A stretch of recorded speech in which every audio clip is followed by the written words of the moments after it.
تو یہ سب کیا ہیں؟ بدعت ہیں۔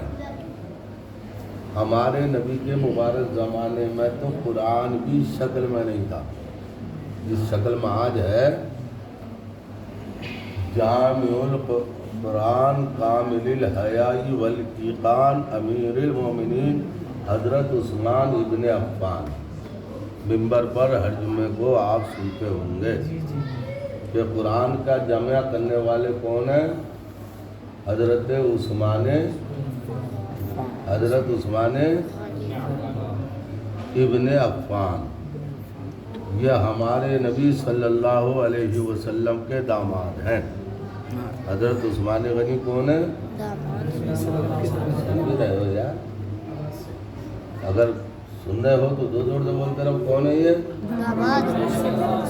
جنہوں نے قرآن کو جمع فرمایا اس ڈر سے کہ کہیں آیتیں خرد برد نہ ہو جائیں، اور آج ان کا جمع کیا ہوا قرآن پوری دنیا میں الحمدو سے شروع ہوتا ہے اور بالناس پہ ختم ہوتا ہے۔ ہمارے نبی کے داماد تھے اور سرمایہ دار داماد تھے، بہت مالدار۔ اللہ کے نبی کو جب کسی غریب کو بھیجنا ہوتا مدد کے لیے تو ڈائریکٹ حضرت عثمان غنی کے پاس بھیجتے، جاؤ وہاں جاؤ تمہاری مدد ہوگی۔ فاقہ مست آیا، یا رسول اللہ میں نے کھانا نہیں کھایا، جاؤ عثمان غنی کو وہ کھانا کھلائیں گے۔ اور فضیلت کی جو بات ہے، حضرت عثمان غنی کی فضیلت کی جو بات ہے وہ یہ ہے کہ آپ کے نکاح میں اللہ کے رسول نے یکے بعد دیگر دو بیٹیوں کا نکاح فرمایا، یکے بعد دیگر سگی بہنوں کے ساتھ ایک ٹائم میں دو سگی بہنوں کو رکھنا جائز نہیں ہے، مسئلہ ہے۔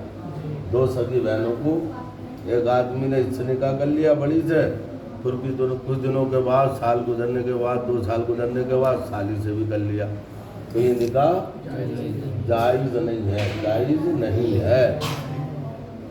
یکے بعد دیگر ہے، جب آپ کی جو پہلی بھی بیٹی تھیں، صاحبزادی تھیں، جب ان کا وصال ہو گیا تو اللہ نے دوسری بیٹی عطا فرما دی اور نکاح فرما دیا، اور ساتھ ہی ساتھ ایک جملہ ارشاد فرمایا کہ اگر مجھ محمد کے پاس اور بھی بیٹیاں ہوتی تو یکے بعد دیگر تمہارے نکاح میں دیتا رہتا، یکے بعد دیگر۔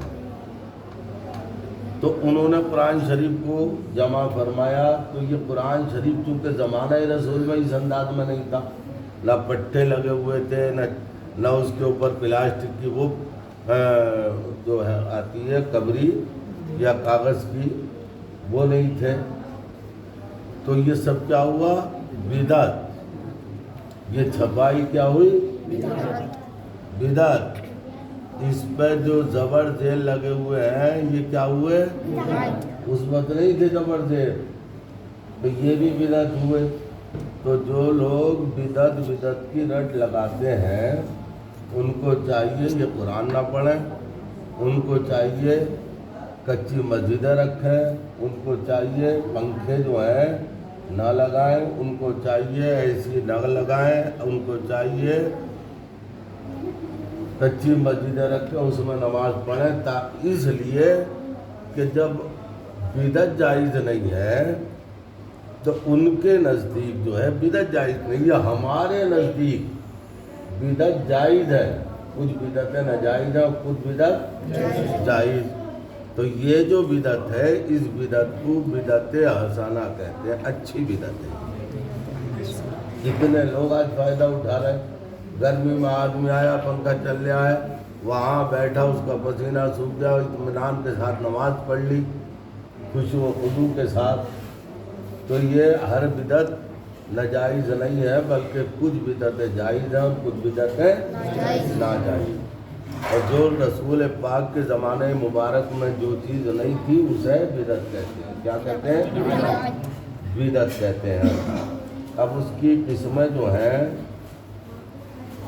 بدعت کی ابتداءً 3 قسمیں ہیں۔ بدعت کی ابتداءً کتنی قسمیں؟ 3 قسمیں ہیں۔ بدعت حسنہ، بدعت سیاح اور بدعت مباحہ،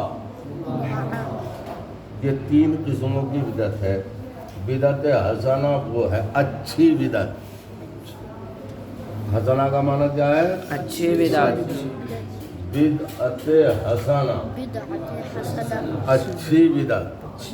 ہاں، تو اب یہ اچھی بدعت جو ہے، جو قرآن و حدیث کے اصول اور قواعد کے مطابق ہو اور انہی پر قیاس کیا گیا ہو، اس کا وہ کیا ہے؟ اچھی بدعت ہے۔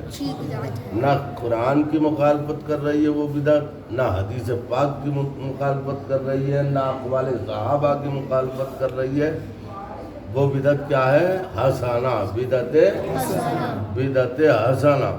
یہ جو تراویح پڑھتے ہیں، یہ تراویح بھی اس شکل میں حضرت فاروق اعظم رضی اللہ تعالیٰ عنہ نے اس چیز کو قائم فرمایا، یہ بھی کیا ہوئی؟ امیر خبیثوں کو یہ چاہیے کہ جب بدعت جائز نہیں ہے تو اپنی مسجدوں میں تراویح کیوں پڑھ رہے ہیں اور اس میں قرآن کیوں پڑھ رہے ہیں؟ اور جب پڑھ لے ہو تو پھر بدعت کی قسموں کو سمجھو، بدعت کے مزاج کو سمجھو، بدعت کے معیار کو سمجھو۔ اور جب آپ بدعت کا معیار اور مزاج سمجھ جائیں گے تو انشاءاللہ اہل سنت والجماعت، جماعت حق سواد اعظم کو آپ بدعتی نہیں کہیں گے، بلکہ انہیں حق پر چلنے والی جماعت کہیں گے، جن پر اللہ نے انعام فرمایا اہدنا الصراط المستقیم صراط الذین انعمت علیہم، جنہیں اللہ نے سیدھے راستے پر چلایا اور ان پر انعام فرمایا۔ وہ سیدھے راستے پر چلے، اللہ نے انعام فرما دیا۔ اور کیسا انعام فرمایا؟ اعلیٰ حضرت پیدا کہاں ہوئے؟ بریلی میں، اور پوری دنیا میں چرچا ہے، حقیقت ہے یہ بات، پوری دنیا میں چرچا ہے۔ کوئی یہ کہے کہ نہیں بھائی اعلیٰ حضرت کو ہندوستان میں جاتے ہیں، ایسا نہیں ہے۔ اعلیٰ حضرت کو تو مکے اور مدینے میں بھی جانتے ہیں۔ میں جب 2006 میں حج کے لیے گیا، ایک صاحب سے میری ملاقات ہوئی، انڈونیشیا کے تھے، اور پہلی مرتبہ حاضری دے کر ہم واپس آ رہے تھے، پہلی مرتبہ حاضری دے کر واپس آ رہے تھے، ایک صاحب ملے، کہا آپ کہاں سے آئے؟ ہم نے کہا ہندوستان سے۔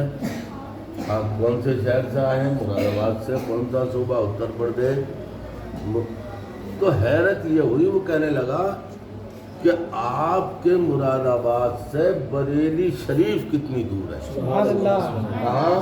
مدینہ منورہ میں، مسجد بلال کے پاس ملے وہ ہمیں۔ ماشاء اللہ۔ کیا کہا؟ بریلی شریف کتنی دور ہے؟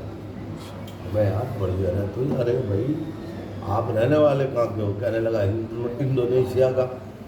تو ہم نے کہا یار بریلی کو آپ بریلی شریف بول رہے ہیں اور یہ آقا کی شہر میں؟ سرکار کا روزہ ایسی دکھائی دے رہا ہے سامنے، ہم جہاں بات کر رہے تھے سامنے اللہ کے رسول کا روزہ دکھائی دے رہا تھا، نظر آ رہا تھا منظر۔ تو ہم یہ حیرت ہے یار، شہر مدینہ میں ہو جو پوری دنیا کے مسلمانوں کا مرکز ہے، پوری زمین و آسمان کی جتنی مخلوق ہے، ساری مخلوقات اللہ کے رسول کا احترام کرتی ہے، اور جو نہیں کرتا وہ کمین ہے، جو احترام نہ کرے وہ شرری ہے، جو احترام نہ کرے وہ شیطان ہے، جو احترام نہ کرے وہ خبیث ہے۔ اب آپ یہ بتائیے کہ بریلی کو بریلی شریف کیوں بول رہے ہیں آپ؟ اس نے بڑا پیارا جواب دیا، وہ کہنے لگے مولانا ہم یوں ہی تھوڑی بول رہے ہیں، بریلی کو بریلی شریف، اور وہ بھی شہر مدینہ میں، سکون قلب و جگر ہے فضا مدینے کی، بہار سب کو دکھائے خدا مدینے کی، اور انہیں پسند ہی کرے بہار لالا و گل، جو دیکھ آئے ہیں آب و ہوا مدینے کی۔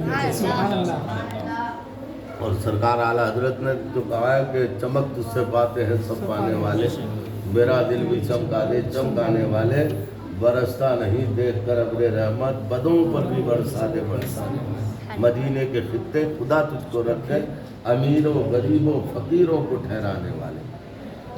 تو کہنے لگا جی مولانا ہم اپنے آپ سے نہیں کہہ رہے ہیں۔ تو میں نے کہا پھر اس نے اشارہ کیا ایسا کر کے، انگلی کا اشارہ اللہ کے رسول کے روزے کی جانب، اور وہ اشارہ جو تھا سرکار کا روزہ دکھائی دے رہا، اس نے اشارہ کیا ہم نہیں کہہ رہے، ہم تو ان کی وجہ سے کہہ رہے ہیں، ان کی وجہ سے، اللہ کے رسول کی وجہ سے۔ تو ہم نے کہا وہ کیسے؟ وہ کہنے لگے کہ بریلی شریف میں ان کا ایک عاشق رہتا ہے، سبحان اللہ سبحان اللہ ماشاءاللہ، ان کے ایک عاشق رہتے ہیں جس کا نام احمد رضا ہے، اور دنیا اعلیٰ حضرت بولتی ہے۔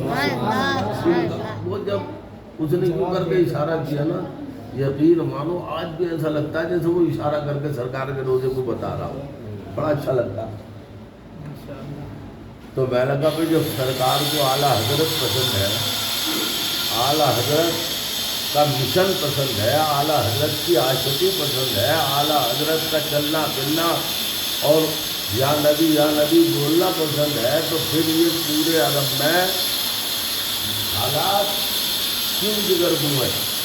کئی سعودیوں کی حکومت ہے، یہودی ننگے ناچ رہے ہیں، شرابیں چل رہی ہیں، امریکی فوجیں پڑی ہوئی ہیں، یہ سب کیا ہے؟ کہنے لگے سکہ تو احمد رضا کا ہی چلے گا، یہ سب کیا ہے؟ کہنے لگے جب تک یہ چاہ رہے، پھر اس نے دوسرا اشارہ کیا سرکار کے روزے کی جانب کہ جب تک یہ چاہ رہے ہیں، ہرے گنبد والے سرکار کے روزے گنبد خضرا کی جانب اشارہ کر کے کہا جب تک یہ چاہ رہے ہیں، جب تک یہ خبیث یہاں ہیں، اور جس دن سرکار کی نظر کرم ہو گئی تو پھر جو سکہ چلے گا وہ اعلیٰ حضرت کا چلے گا، امام احمد رضا کا چلے گا۔ تو یہ کیا ہے؟ تو اعلیٰ حضرت تو بہرحال پوری دنیا میں مشہور ہے، پوری دنیا میں ہی مشہور ہے، اور کس کی وجہ سے مشہور ہوئے؟ اللہ کے رسول کی محبت کی وجہ سے۔ پوری دنیا آج انہیں امام مان رہی ہے۔ تو مطلب یہ ہے کہ جو بدعتیں ہیں، بدعت جو حسنہ بدعت ہے اسے غلط نہیں کہنا چاہیے، جو بری بدعت ہے اسے برا کہہ دو، جو اچھی بدعت ہے، ہم سلام کرنے روزہ کے پاس گئے تو کہہ رہے بدعت ہے، ہم سلام کرنے مزار پہ گئے کیا بدعت ہے؟ تو یہ بری بدعت نہیں ہے، اچھی بدعت ہے۔ اللہ کے رسول نے فرمایا سلام کرو،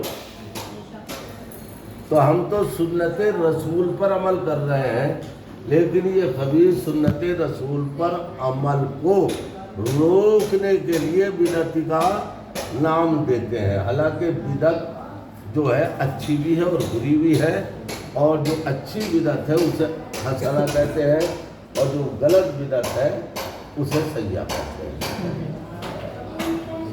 تو اس لیے بدعت کی جو قسمیں گنائی گئی ہیں وہ کئی قسمیں ہیں۔ ابھی آپ جب آگے بڑھیں گے تو انشاءاللہ ایک ایک کر کے ساری قسمیں آ جائیں گی۔ اللہ تبارک و تعالی ہمیں سب کو ان خبیثوں سے بچنے کی توفیق عطا فرمائے، اور صدر الافاضل اور جامع نعیمیہ کو قیامت تک صدر الافاضل کا فیضان رہے، اور جامع نعیمیہ سے ان کے چشمے پھوٹتے رہے۔ اللہ توفیق عطا فرمائے۔ کلمہ شریف پڑھیے، لا الہ الا اللہ محمد رسول اللہ۔